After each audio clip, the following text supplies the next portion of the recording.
ግን ሁሉ ጊዜ ክርስቲያኖች ጊዜያቸውን የሚያቃጥሉበት ጉልበታቸውን የሚያጠፉበት ለነፍሳቸው ለስጋቸው ረብ የሌለው ነገር ፒራሚድ ይባላል። ትንንሽ መከራዎችም ሆነ ብዙ መከራዎች ለቤተክርስቲያን የሚመጡብን ለዚያ ነው። ግን ቤተክርስቲያን ድል የምንነሳት ከመስቀሉ መስቀሉን ጥሮ የሮጠ ሰው ድል አይነሳም። ከመስቀሉ ስር የተገኘ ሰው ግን ድል ይነሳል። ድል የነሱት መስቀል ተሸክመው ነው። የኃይላችን ምንጭ ያ የተዘረጋ እጅ ነው። የክርስቲያኖች የኃይላችን ምንጭ እነዚያ በዕለተ ዓርብ ተዘርግተው የዋሉ የመድኃኔ ዓለም እጆች ናቸው። የምንመካበት ማህተም መስቀላችን ነው። መስቀል መያዝ ማለት ክርስቶስ በዚህ እንጨት ላይ ሙቶልኛል ብሎ ውለታን ማሰብ ነው። መታሰቢያን አድርጉ ያለ መከራዬን አስቡ ማለቱ ነው። ይሄንን ህብስት ስትፈትቱ መታሰቢያን አድርጉ ማለት ስጋዬ ሲቆረስ ደሜን ስትጠጡ ስጋዬን ስትበሉ መከራዬ ትዝ ይበላችሁ ነው። ሰው ከተስተካከለ በኋላ የእግዚአብሔር መሆን አይችልም። ከእግዚአብሔር ጋር ሆኖ ግን መስተካከል ይችላል። ያለ እግዚአብሔር መስተካከልም አይቻልም፣ መንጻትም አይቻልም፣ መቀደስም አይቻልም፣ ማደግም አይቻልም። እግዚአብሔር ከኛ ጋር ሲሆን የኃጢአት ፒራሚዶቻችንን ጥለን እንወጣለን። መድኃኔ ዓለም እጁን ዘርግቶ በመሰቀሉ ምክንያት የኛ ጠላት የሆነው ዲያብሎስና ሰራዊቱ አጋንንት ኢኮነ ቀትልነ ምስለ ስጋ ወደም የኛ ውጊያችን ከስጋና ደም አጋር አይደለም። 12 ገበሬዎች ዙረው ሰብከው ዓለምን እንዴት አሸነፉት? ሰይፍ አልታጠቁ፣ ሰራዊት አላስታጠቁ።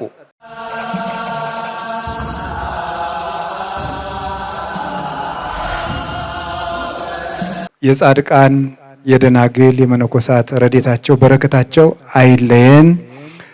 ብፁዕ አባታችን ብፁዕ አቡነ አብርሃም የባህር ዳርና የሰሜን ጎጃም አህጉረ ስብከት ሊቀ ጳጳስ፣ ብፁዕ አባታችን አቡነ ማርቆስ በኢትዮጵያ ኦርቶዶክስ ተዋሕዶ ቤተክርስቲያን የስብከተ ወንጌል መምሪያ ሊቀ ጳጳስ፣ ክቡር መላከ ሰላም ኤፍሬም ሙሉ ዓለም የባህር ዳር ሀገረ ስብከት ስራ አስኪያጅ፣ ክቡር መላከ ብርሃን ፍስሐ ጥላሁን የባህር ዳር ሀገረ ስብከት ጸሐፊ፣ የተከበራችሁ ሁሉ አባቶቻችን በየማረጋችሁ የእግዚአብሔር ቤተሰቦች የምትሆኑ ሁላችሁ አንድ አምላክ በሚሆን በአብ በወልድ በመንፈስ ቅዱስ ስም እንዴት ዋላችሁ?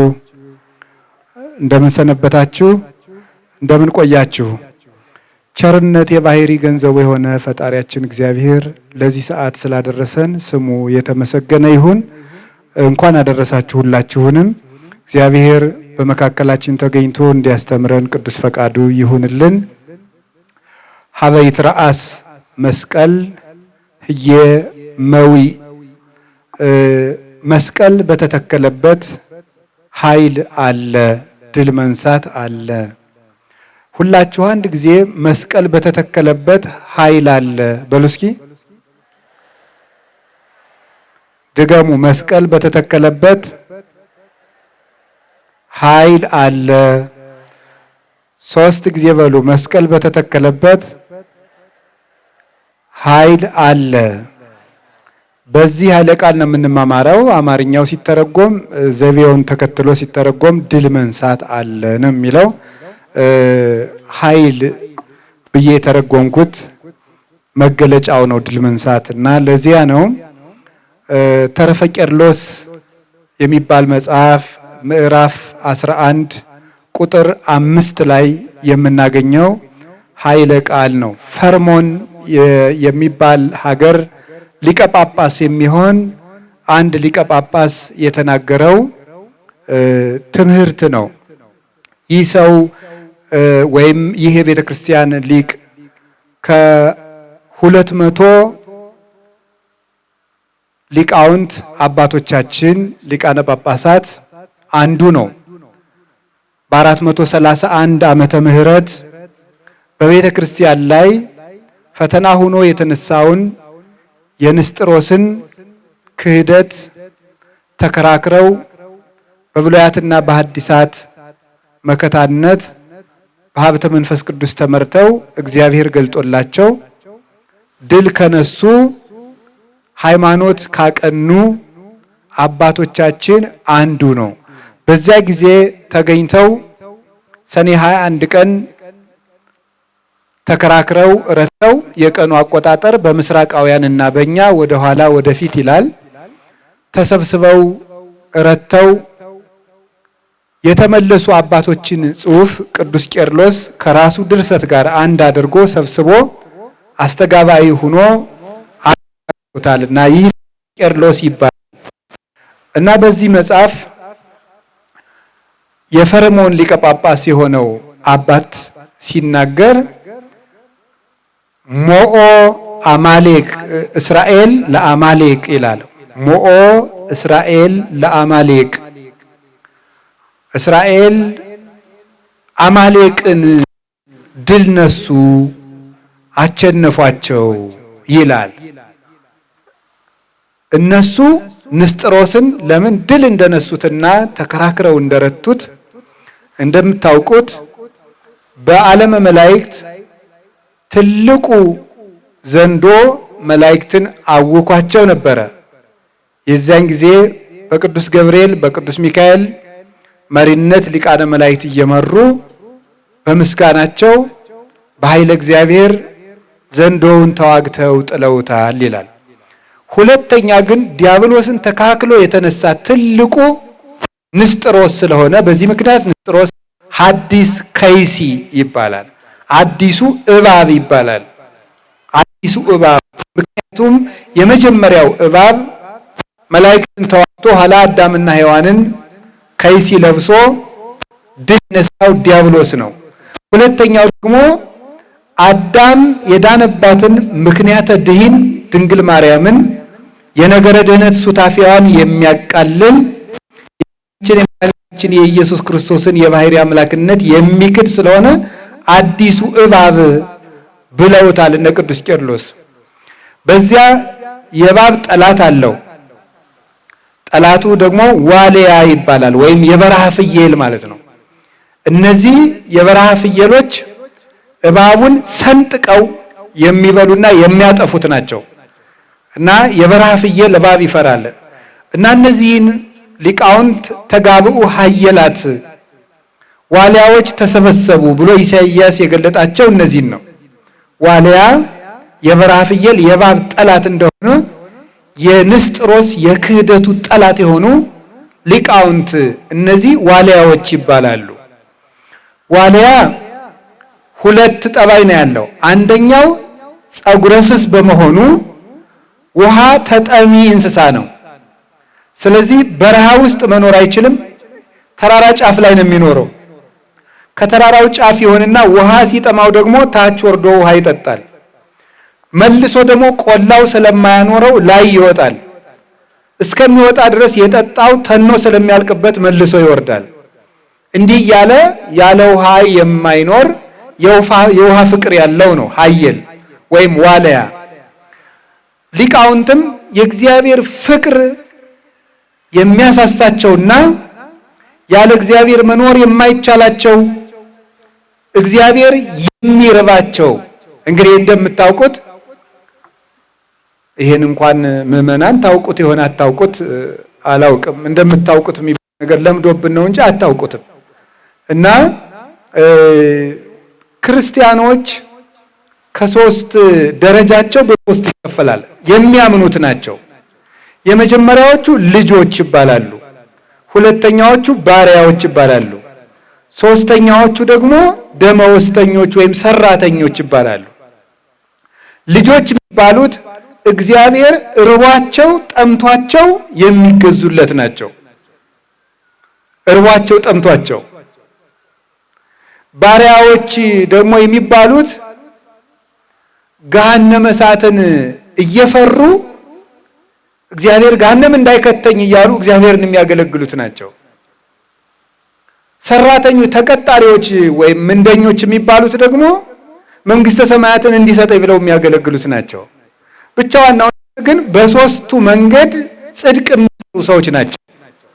ትልቆቹ ግን የሚባሉት እግዚአብሔር እርቧቸው ጠምቷቸው ጽድቅ የሚሰሩ ናቸው። እግዚአብሔር የሚርባቸው፣ እግዚአብሔር የሚጠማቸው። ብፁዓን እለ ይርህቡ በይንተ ጽድቅ፣ ስለ ጽድቅ የሚራቡ የሚጠሙ የሚለው ጽድቅ የሚርባቸው ተብሎም ይተረጎማል። እለ ይርህቡ ጽድቀ ተብሎም ይተረጎማል። ጽድቅን የሚራቡ ጽድቅ የሚርባቸው ማለት ጻድቀ ባህሪ እግዚአብሔር የሚርባቸው የሚጠማቸው ለባህሪ ፍቅሩ የሚሳሱለት እነዚህም ተራቢዎች ብፁዓን የሚባሉት እንደዚህ ናቸው። እና እነዚህ አባቶቻችን ሊቃውንት 200 ሊቃውንት ንስጥሮስን ተከራክረው የረቱት ክደትን ያሸነፉት የእግዚአብሔርን ፍቅር እየተጠሙ ስለሚመገቡ ነው። የእግዚአብሔርን ፍቅር የጠገቡ ሰዎች የትም ቦታ ሄደው ድል ይነሳሉ። ድል መንሳት አጋንንትን ነው። ድል መንሳት ዓለምንና ስጋን ነው። ያንን ድል የሚነሱት የእግዚአብሔር ፍቅር ነው። ፍቅርን አውጥቶ ይጥላል። የእግዚአብሔር ፍቅር በልቡናው ሰሌዳ የተጻፈችለት ሰው የዓለም ፍቅር ወጥታ ትሄድለታለች። ስለዚህ ፍቅር እግዚአብሔርን እየተመገቡ የዓለምን ፍቅር አውጥተው የጣሉት እነዚህ ዋልያዎች። ሁለተኛው የዋልያ ጠባይ እንዳልኳችሁ ነው፣ የእባብ ጠላት መሆኑ ነው። ሊቃውንት አባቶቻችን ሊቃነ ጳጳሳትም የዲያብሎስ ጠላት፣ የምንፍቅና ጠላት፣ የክህደት ጠላት፣ የውድቀት ጠላት ናቸው።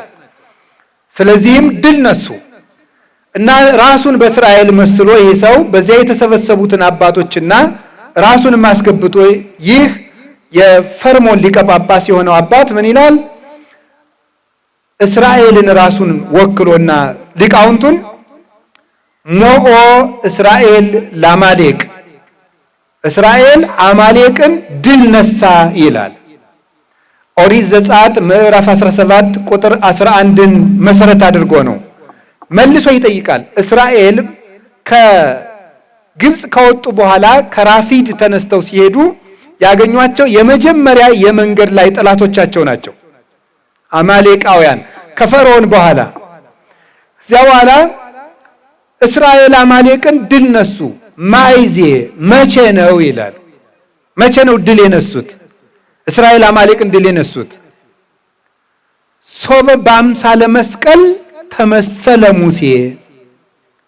እስራኤል አማሌቅን ያሸነፉ መቼ ነው ትለኝ እንደሆነ ሙሴ በመስቀል አምሳል በቆመ ጊዜ ነው እንጂ መቼ ነው ይላል።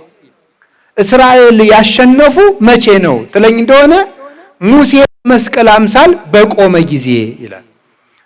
ሶበ ያነስ እደዊሁ ሙሴ ይትመውኡ አማሌቅ። ሙሴ እጆቹን ዘርግቶ ባነሳ ጊዜ አማሌቃውያን ድል ይነሳሉ። ምንትኑዝ ትርጓሜሁ ዘይቤ ሶበ ያነስ ሙሴ እደዊሁ ይትመውኡ አማሌቅ። ሙሴ እጁን ባነሳ ጊዜ አማሌቃውያን ድል ይነሳሉ፣ እስራኤል ያሸንፋሉ ብሎ መጽሐፍ ቅዱስ የተናገረው ትርጉሙ ምንድነው ትለኝ እንደሆነ ሀበይት ራስ መስቀል ህየ መዊዕ ይላል።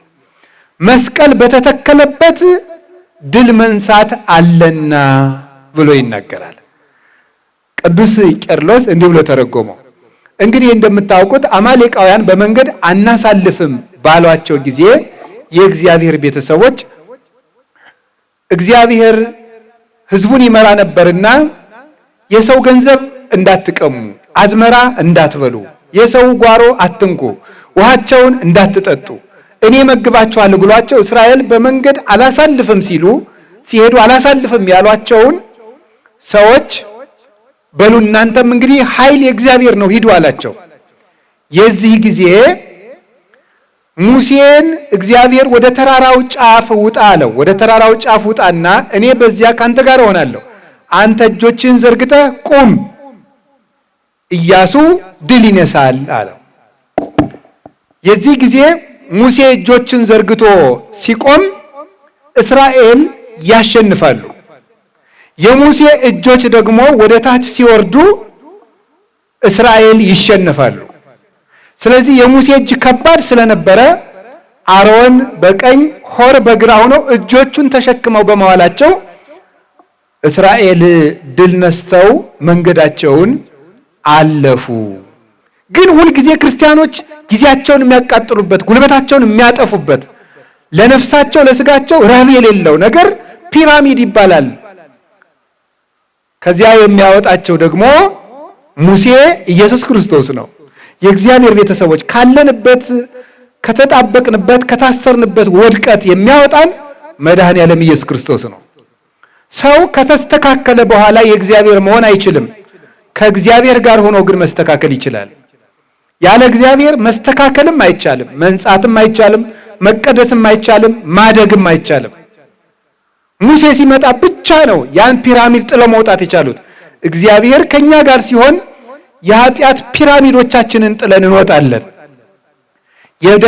የበጉን ደም ምልክት አድርገው ስጋውን በልተው ወጥተዋል በሙሴ በትር።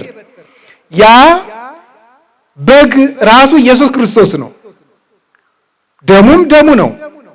መቃኑ ምንድነው? አባቶቻችን እንደተረጉሙልን ከናፈረ ምዕመናን ነው። የቤታቸውን በር ደም ሲቀቡት ሞት እንዳልቀረራቸው ክርስቲያኖች የክርስቶስን ደም ማህተም ያደረጉ ጊዜ ዲያብሎስን ድል ይነሱታል። በጉን በልተው የወጡት ሰዎች በሙሴ በትር ይሻገራሉ። የክርስቶስን ስጋና ደም የተቀበሉ ሰዎች በመስቀሉ የዚህን ዓለም ማይበል ሁሉ ይሻገራሉ። መስቀልን ኃይል አድርገው ይሻገራሉ። ያ የሚሆነው ግን በክርስቶስ በደመ ማኅተሙ ሲከብሩ፣ ቅዱስ ስጋውን ክቡር ደሙን ሲቀበሉ ነው። ፈርዖን የሰጠመው በሙሴ ነው። አማሌቃውያንን ያሸነፋቸው ደግሞ ኢያሱ ነው። ሳዊሮስ ዘስሙናይን የተባለ የቤተ ክርስቲያን ሊቅ ይህንን ሲተረጉመው ሙሴ ክርስቶስ ነው ይላል። ዋናውን ጠላት የቀጠቀጠላቸው ሙሴ ነው። ዋናው ጠላታችን ዲያብሎስ ነው። ዋናውን የቀጠቀጠልን ማን ነው? እርሱ መድኃኔዓለም ነው። ወአንተ ቀጥቀጥከ አርእስቲሁ ለከይሲ በውስተ ማይ፣ የዘንዶውን ራስ በውሃ ውስጥ ሰበርከው እንደተባለ በጥምቀት የደመሰሰልን ወበመስቀሉ ቀተሎ ለጽል እንዳለ ቅዱስ ጳውሎስ በመስቀሉ የጥል ግድግዳን አፈረሰ፣ ሞትን አጠፋው ብሎ ቆላሲስ ምዕራፍ 2 ቁጥር 14 ላይ እንደነገረን ወቀተለ ጸሮ በድህሬው በኋላው ጥልን ገደለ ብሏል ቅዱስ ዳዊት። ኋላ ያለው ከኋላው ባለ መስቀል ዲያብሎስን ድል ነሳው ማለቱ ነው። ስለዚህ በመስቀሉ ጥልን ደምስሶ ቀጥቅጦ ዋናውን ጠላታችንን ያፈረሰልን መድኃኔዓለም ነው። ከዚያ በኋላስ ሙሴ ፈርዖንን ቀጥቅጦላቸው በባህር አስጥሞላቸው ብቻ ይቀር አይደለም። ዘመናቸውን ሁሉ በሄዱ ቁጥር የሙሴ እጆች ነበሩ እስራኤል ድል እንዲነሱ የሚያደርጋቸው። ባለ በዘመናችን በቅዱሳን ሐዋርያት ዘመን፣ በሐዋርያውያን አበው ዘመን፣ በዘመነ ሰማዕታት፣ በጻድቃንም ዘመን ያለውም ዘመን ይሄም አልፎ በሚመጣው ዘመን ድል የምንነሳው አማናዊ ሙሴ ኢየሱስ ክርስቶስ በዕለተ ዓርብ እጁን ስለዘረጋልን ነው። እነዚያ የተዘረጉ እጆች ናቸው ለሰማዕታት ኃይል ያስታጠቋቸው፣ ለመነኮሳት በበረሃ ኃይል ያስታጠቋቸው፣ ለሊቃውንት ተከራክሮ መርታትን የሰጧቸው እነዚያ የመድኃኔዓለም ኢየሱስ ክርስቶስ እጆች ናቸው። የክርስቶስ እጆች የሙሴ እጅ የተዘረጋባቸው ድንጋዮች መስቀል ነው። የሙሴን እጅ ደግፎ የያዘው ድንጋይ መስቀል ነው። የክርስቶስ እጅ ያረፈበት ይሄ መስቀል ሙሴ እጁን ድንጋዩ ላይ አሳርፎ በዘረጋው ጊዜ የእስራኤል ጠላት ድል ይነሱ እንደነበረ መድኃኔዓለም እጁን ዘርግቶ በመሰቀሉ ምክንያት የኛ ጠላት የሆነው ዲያብሎስና ሰራዊቱ አጋንንት ኢኮነ ቀትልነ ምስለ ስጋ ወደም፣ የኛ ውጊያችን ከስጋና ደም አጋር አይደለም፣ ከመኳን የጨለማውን ዓለም ከሚገዙት ከመኳንንተ ጽልመት ጋር ነው ብሎ ቅዱስ ጳውሎስ እንደተናገረ ንስኡ ሰይፈ ዘመንፈስ ቅዱስ፣ የምንታጠቀው ሰይፍም የእግዚአብሔር ቃል ነው። ጋሻችን እና ኃይላችን መስቀል ነው። ስለዚህ እጁን ዘርግቶ ሙሴ ስለቆመ እስራኤል አሸነፉ። ሳዊሮስ ዘስሙናይን ይህን ሲተረጉም ይላል ሙሴ ክርስቶስ ነው፣ ኢያሱ ደግሞ ከሙሴ በኋላ የመጡ ሊቃነ ጳጳሳትና ካህናት ናቸው ይላል። ሙሴ እጁን ስለዘረጋለት በሙሴ ኃይል ተሰማርቶ ኢያሱ ያሸንፋል። መድኃኔዓለም እጁን ዘርግቶ ስለተሰቀለላቸው ሊቃነ ጳጳሳት ባርከው፣ ቀሳውስት ቀድሰው፣ መምህራን አስተምረው፣ ዲያቆናት ተልከው፣ ምዕመናን ጸልየው፣ መናንያን ተጋድለው፣ ሰማዕታት በመከራ ጸንተው ድል ነሱ። ይህንን ዓለም አሸነፉት። እንዴት? ሙሴ እጁን ስለዘረጋ። ከሙሴ እጅ በትር የኃይላችን ምንጭ ያ የተዘረጋ እጅ ነው። የክርስቲያኖች የኃይላችን ምንጭ እነዚያ በዕለተ ዓርብ ተዘርግተው የዋሉ የመድኃኔዓለም እጆች ናቸው። ታስታውላላችሁ የእግዚአብሔር ቤተሰቦች መድኃኒታችን ኢየሱስ ክርስቶስ በዚህ ዓለም ያሰማራቸው 12 ደቀ መዛሙርት ብቻ ናቸው። 12 ደቀ መዛሙርት በዓለም ያሉ ነገስታትን አፍ ዘግተው ማሳመን እንዴት ነው የቻሉት?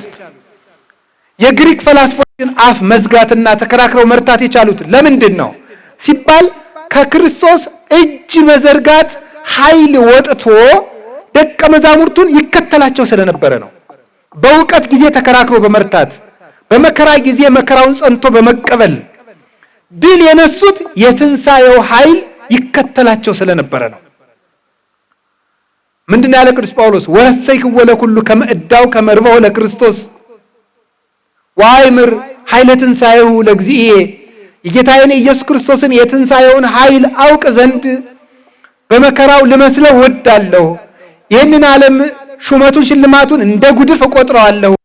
ምን ታተርፋለህ ትሉኝ እንደሆነ ክርስቶስን ትርፍ አደርጋለሁ ብሎ ነበር የተናገረ። የጌታዬን ኢየሱስ ክርስቶስን የትንሣኤውን ኃይል አውቅ ዘንድ እግዚአብሔር ያሳያችሁ። 12 ገበሬዎች ዙረው ሰብከው ዓለምን እንዴት አሸነፉት?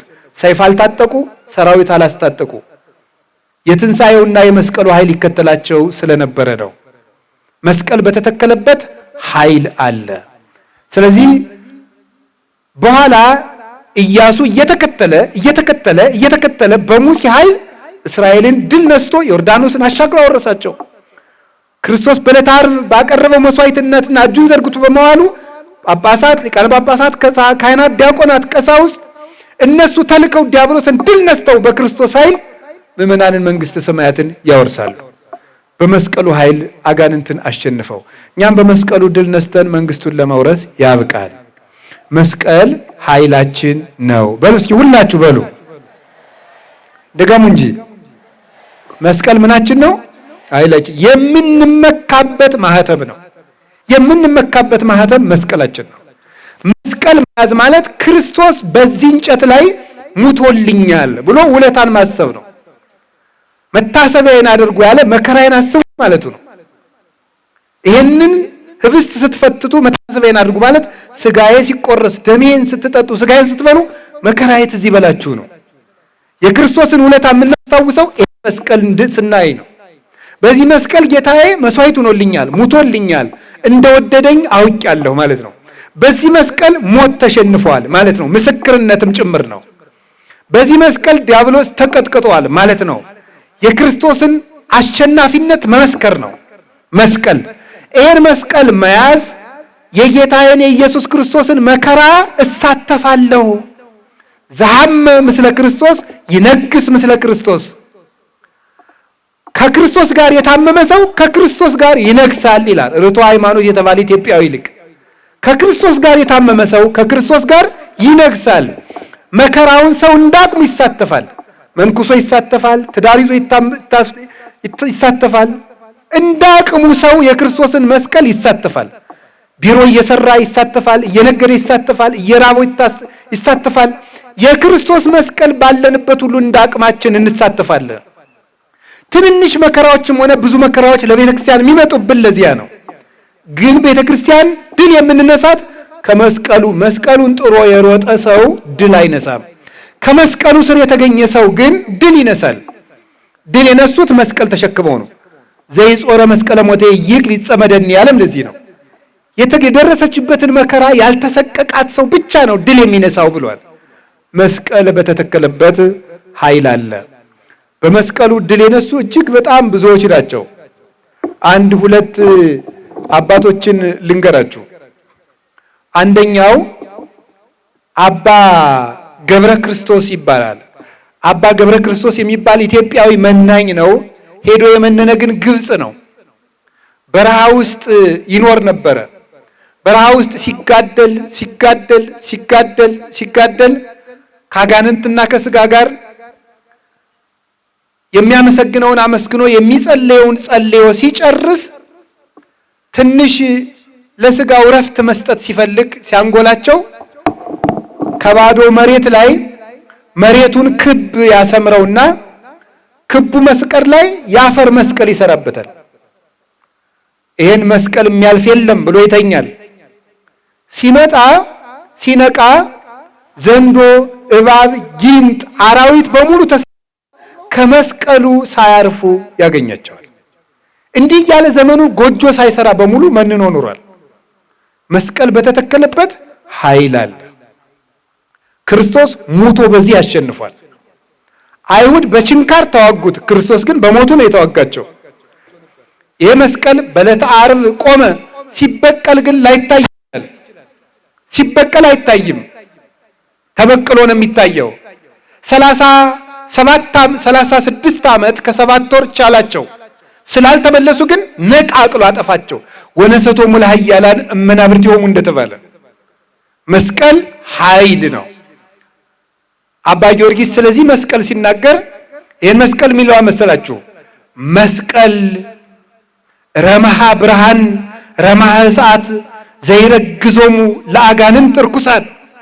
መስቀል አጋንንትን የሚወጋቸው የተሳለ መለኮታዊ ሰይፍ ነው። መስቀል ሐፀ እሳት ዘይደጉጾሙ ለአጋንንት፣ የአጋንንትን ዓይናቸውን የሚወጋ ሰይፍ። መስቀል ጉድበ ሙስና በዲበ ሰይጣን፣ በሰይጣን ላይ የተወረወረ ጉድብ መጥረቢያ ምሳር ሰይፍ ነው። መስቀል ኃይል ወፀወን በየማን ወበጸጋም ውዳሴ መስቀል በሚባል መጽሐፉ መስቀል በቀኝም ሆነ በግራ ከሚመጣ ነገር የሚጠጉበት ረቂቅ የሆነ መለኮታዊ ተራራና መጠጊያ ነው። መስቀል ባልን ጊዜ የክርስቶስ መከራው ማለታችን ነው። ይሄ መስቀል በተተከለበት ኃይል አለ። ከዚያስ ምን ይላል? መስቀል የንጽህናችን የቅድሳችን ምንጭ ነው። መስቀል ዕፀ ሕይወት፣ መስቀል ዕፀ ገነት። መስቀል በገነት ውስጥ የተተከለ የሕይወት ዛፍ ነው። ዘይሰቅይዎ አርባዕቱ አፍላጋት፣ 4 ወንዞች የሚያጠጡት የሕይወት ዛፍ። ኦሪት ዘፍጥረት ምዕራፍ 3 እንደምታነቡት ገነት ውስጥ 4 ወንዞች አሉ።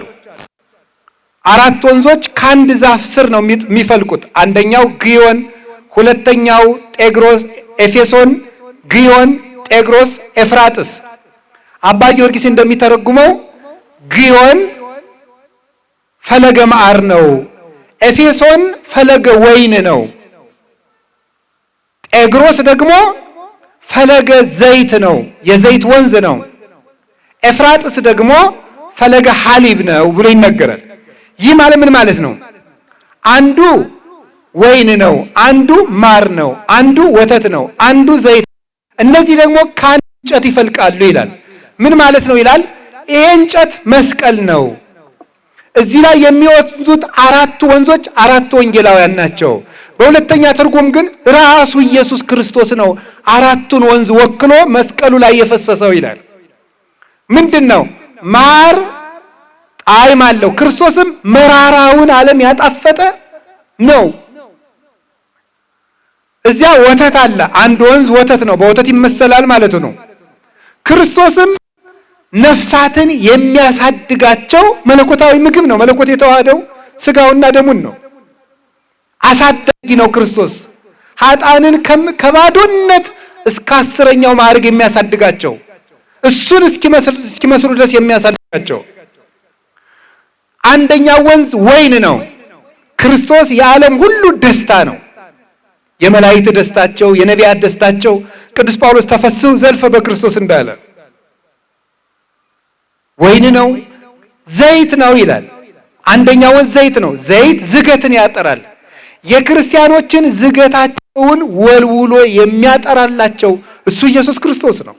እውነተኛው ዘይት ወአጽሐድከ በቅብር ሰ ያለው በዘይት ተቀብተው በቅባ ቅዱስ ተቀብተው ነገስታት ይከብሩ ነበረ። ዛሬ ከቅዱስ ፓትርያርኩ እስከ ሊቃነ ጳጳሳት እስከ ቄሱ ድረስ ያሉትን በቅባ መንፈስ ቅዱስ አክብሮ ሊቃነ ጳጳሳት ያደረገ፣ ቀሳውስትን ያከበራቸው፣ የሞት ማሰሪያን እንዲፈቱ ያደረጋቸው፣ አጋንንትን በመስቀል ድል እንዲነሱ፣ ሙት እንዲያነሱ፣ ድውይ እንዲፈውሱ፣ ይልቁንም ማንም የማይፈታውን የኃጢአትን ማሰሪያ እንዲፈቱ ያደረጋቸው፣ ባለ ትዳሮችን በተክሊል ያከበራቸው፣ ያ ሀብተ መንፈስ ቅዱስን የሰጠን ኢየሱስ ክርስቶስ ፈለገ ዘይት ነው ብሎ ይተረጉማል። መስቀል የንጽህናችን ምንጭ፣ መስቀል የክብራችን ምንጭ፣ መስቀል ኃይላችን፣ መስቀል የቆምንበት መሰረት፣ አምዳ ወድዳ ለጽድቅ ለቤተ ክርስቲያን የቤተ ክርስቲያን መሰረቷ ይለዋል ቅዱስ ያሬድ። ዛይኑ ለሐመር በሰላም ለምትጓዘው ቤተ ክርስቲያን ጸጥታዋ ሞገዱን ጸጥ የሚያሰኝላት የቤተ ክርስቲያን መሻገሪያዋና ጸጥታዋ ወደቧ ይሄ መስቀል ነው። ዛዛን ከለነ ወይዛተ መናፍስት ዘኮን ከነ መርሶት ሙስና ምንለው እዚህ ነው። አጋንንት ነቅንቀው ያመጡትን የክደት የኃጢአት የመከራ ጎርፍ ጸጥ የሚያደርገው ይሄ ነው። መድኃኔዓለም እዚህ ላይ ሆኖ ነው ጸጥ። ወተንሲኦ ገሰጾሙ ለነፋሳት ተነስቶ ነፋሳትን ገሰጻቸው ይላል ማቴዎስ ወንጌል ምዕራፍ 8 ላይ። ይህንን ቅዱስ ሳዊሮስ ዘአንጾኪያ ሲተረጉመው ተነስቶ ነፋሳትን ገሰጻቸው። ነፋሳት የተባሉት አጋንንት ናቸው። በቤተ ክርስቲያን ላይ የክደትን የመከራን ማይበል የሚያመጡትን አጋንንት ክርስቶስ በትንሣኤው ኃይል ዝም ያደርጋቸዋል ይላል። የቤተ ክርስቲያንን ሞገድ ጸጥ የሚያደርገው የክርስቶስ ትንሣኤ ነው። ክርስቶስ በመስቀሉ የቤተ ክርስቲያንን ሞገድ አጥፍቷል። በትንሣኤው ጸጥታን ሰጥቷታል። ሀበይት ራስ መስቀል ህየመዊ መስቀል በተተከለበት ኃይል አለ። የእግዚአብሔር ቤተሰቦች መስቀላችን ነው። ዛሬ 10 ነው። በ10 ደግሞ የመስቀል ወራዊ መታሰቢያ ነው። ቀኑ ደግሞ ዓርብ ነው። የተሰበሰብነው መስቀል አደባባይ ነው። ሁሉም የተገናኘ ነው። አይምሯችን እንዲያስብ ያስፈልጋል። የመስቀሉን ማህተም ይዛችሁ ደስ እንዲላችሁ ነው። አንሰ ኢይዝያር ሐሰ ዘይንበለ በመስቀሉ ለእግዚእነ ኢየሱስ ክርስቶስ እኔ ከጌታዬ ከኢየሱስ ክርስቶስ መስቀል በሆን በቀር በምንም አልመካም ብሎ ቅዱስ ጳውሎስ ገላትያ ምዕራፍ 6 ቁጥር 14 ላይ የምንመካበት ጋሻ መስቀል ነው። እንግዲህ እዚህ መስቀል አደባባይ ላይ ቆመናል። የቆምንበት ኃይል መሰረት ላይ ሞት ያሸነፈበት ኃይል አንገታችን ላይ አለ። ደስ ሊላችሁ ይገባል። የእግዚአብሔር ቤተሰቦች ቤታችሁ ውስጥ መስቀል አድርጉበት፣ ግድግዳው ላይ ትከሉበት፣ አጥሩ ውስጥ ለውስጥ ትከሉበት። አጋንንት የሚረብሻችሁ እንዲርቅ አማትባችሁ ወደ ቤታችሁ ግቡ፣ አማትባችሁ ተሳፈሩ፣ አማትባችሁ ውጡ። የመስቀሉ ማህተም ይከተላችኋል። በመጨረሻ ግን ምን ለማለት ፈልጌ ነው? መስቀል በተተከለበት ኃይል አለ እና አሁን ከዚህ ዛሬ የተሰበሰብንበት ብፁዕ አባታችን አቡነ አብርሃም የጽርሐ ጽዮን ቤተክርስቲያን ዝም ብሎ ቤተክርስቲያኑ ብቻ ሳይሆን በውስጡ በርካታ ፕሮጀክቶች አሉት። ከነዚያ ፕሮጀክቶች አንዱ የመስቀል ፕሮጀክት አለው። 9 የሚሆኑ ፕሮጀክቶች አሉ። ካልተሳሳትኩ በኋላ እታረማለሁ። ወደ 9 ፕሮጀክቶች አሉት የጽርሐ ጽዮን ፕሮጀክት። እዚያ ውስጥ አንዱ መስቀል አለው። ተራራው ላይ መስቀል መትከል ፕሮጀክት አለው። ትልቅ መስቀል። እዚያ መስቀል ለምንድን ነው የሚተከልልን? መስቀል በተተከለበት መልሱ እንጂ ተናገሩ እንጂ ኃይል ባለበት ምን አለ? ድል መንሳት አለ። ማን ነው የምናሸንፈው? ዲያብሎስን። ዲያብሎስ ከተሸነፈ ደግሞ ሰውም ይሸነፋል። የኛ ላይ የመስቀሉ ኃይል ካደረብን አጋንንት ዝም ይላሉ። አጋንንት ዝም ካሉ ደግሞ አጋንንት ያደረባቸው ሰዎችም ዝም ይላሉ። እዚያ ላይ የሚተከለው መስቀል የባህር ዳር ረፍቷ ጸጥታዋ ይሆናል። የክርስቶስ ብርሃን ይገለጽበታል። አጋንንት ድል ነሳለን። እዚያ ጉዞ እንደሚደረግ ለኔም ነግረውኛል ብፁዕ አባታችን። ሰው መስቀል ተሸክሞ ሁሉ እንዲጓዝ ወደዚያ የጌታውን መከራ እያስታወሰ ከዚህ በላይም ክርስትና የለም። ጌታችን መድኃኒታችን ኢየሱስ ክርስቶስ ምንድን ነው ያለ? ከዚህ በላይ ክርስትና የለም ማለት ነው። መስቀሉን እንደማሰብ ያለ የክርስቶስ መከራው በዓይናችሁ እስኪሳል ድረስ አስተምሬያችሁ ነበር ነው ያለ ቅዱስ ጳውሎስ። ክርስቲያን ማለት የክርስቶስን መከራ በዘመኑ ሁሉ እያሰበው የሚኖር ነው። የክርስቶስን ይቅር ባይነት መስቀል ላይ አስቦ ይቅር የሚል ለበጎቹ ተላልፎ መሰጠቱን አይቶ ለባልንጀራው ቤዛ የሚሆን ራሱን አሳልፎ የሚሰጥ መስዋዕት የሚሆን ፍቅር የሚሰጥ ራሱን ለክርስቶስ ፍቅር ሞት አሳልፎ የሰጠ እንድንሆን ነው። መከራው እንድንሳተፍ ታውቃላችሁ የእግዚአብሔር ቤተሰቦች። እኛ ንስሐ የምንገባ እንደው ቀኖና የሚሰጠን 40 ስገድ 100 ስገድ የሚባለው እንደው በስግደቱ ቅጣት ልንጸድቅ ይመስላችኋል? ደግሞስ ቅጣት ነው። እድሜ ዘመናችን ለሰራነው ኃጢአት እንደው እጅ እግራችን ተቆርጦ ቢሰጥስ ካሳ ይሆናል? ይበቃል? ኧረ አይበቃም። ታዲያ ለምንድን ነው የምንናዘዘው? ኃጢአተኛ ነኝ ስንል ክርስቶስ ኃጥ ተብሎ የተሰደበውን ሎቱ ስብሐት ስድቡን እንድንሳተፍ ነው። ቀኖና የሚሰጠን ደግሞ ተሰድቦ አልቀረም ተገርፏል፣ ግርፋቱ እንድንሳተፍ ነው። የመስቀሉን ግርፋት በአቅማችን በቀኖና በስግደቷ እንሳተፋለን። መከራውን ተሰትፈን የትንሣኤውን ብርሃን እንሳተፋለን። ስለዚህ ይህ ፕሮጀክት ክርስቲያኖች ከመስቀሉ ስር እንዲገኙ የክርስትና መጨረሻው የክርስቶስን መስቀል ተከትሎ የትንሣኤውን ብርሃን ለብሶ ወይከውና አሐደ መሬተ ለአሐዱ ኖላዊ እንደተባለ አንድ መንጋ ይዞ ሆኖ መኖር ነው። ስለዚህ የእግዚአብሔር ቤተሰቦች የሚበጠብጠንን የሚያውከንን በግላችን በኃጢአት በቤታችን የሚበጠብጠንን በህብረት በሀገር የሚያውከንን ዲያብሎስ እግዚአብሔር እንዲያስርልን ይሄ መስቀል መተከሉ ቤተክርስቲያኗም መሰራቷ ቅዱሳን ሐዋርያትን መጀመሪያ ያነጿት የተሰበሰቡባት ጽርሐ ጽዮን ቤተክርስቲያን መንፈስ ቅዱስ የወረደባት እነዚህ ሐዋርያትን መጀመሪያ የሰሯት በፊልጵስዩስ የቅድስት ድንግል ማርያም ቤተክርስቲያን። ስለዚህ መንፈስ ቅዱስ የወረደባት ቤት ጽርሐ ጽዮን ናት። በዚያ ሀብተ መንፈስ ቅዱስ ዘወረደ ላይ ለሐዋርያት በጽርሐ ጽዮን ከማሁ ይረድ ወይትመካ በላይሌ ወበላይ ለኩልክሙ ዲያቆኑ አንቦ ሲጨርስ በጽርሐ ጽዮን ለሐዋርያት የወረደው ያ መንፈስ ቅዱስ ሀብት በእኔም በእናንተም ላይ እጥፍ ድርብ ይሁን ብሎ ይመርቀናል።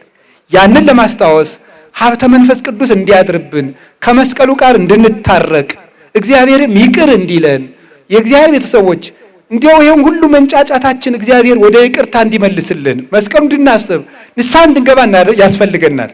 በምትችሉ ሁሉ ለእንደው ለመዝናኛ ከምታደርጉት ትርፍ ከምትገዙበት ቅምጥልነት ከምታደርጉት ያቅማችሁን ተጠቅማችሁ ከአቅማችሁ ውጭ ሁሉ የሆነውን ነገር ካላችሁም ደግሞ ከፍላችሁ ይሄ መስቀል እንዲተከል ይህች ቤተክርስቲያን እንድትፈጸም የድርሻችሁን ሰርታችሁ ቤተክርስቲያኗም ተፈጽማ መስቀሉም ተተክሎ እኛም ሰይጣንን እንድናሸንፍ መንግስቱን እንድንወርስ ሀበይት ራስ መስቀል እየመዊ መስቀሉ ባለበት ኃይለ እግዚአብሔር ለሁላችን ይድረሰን።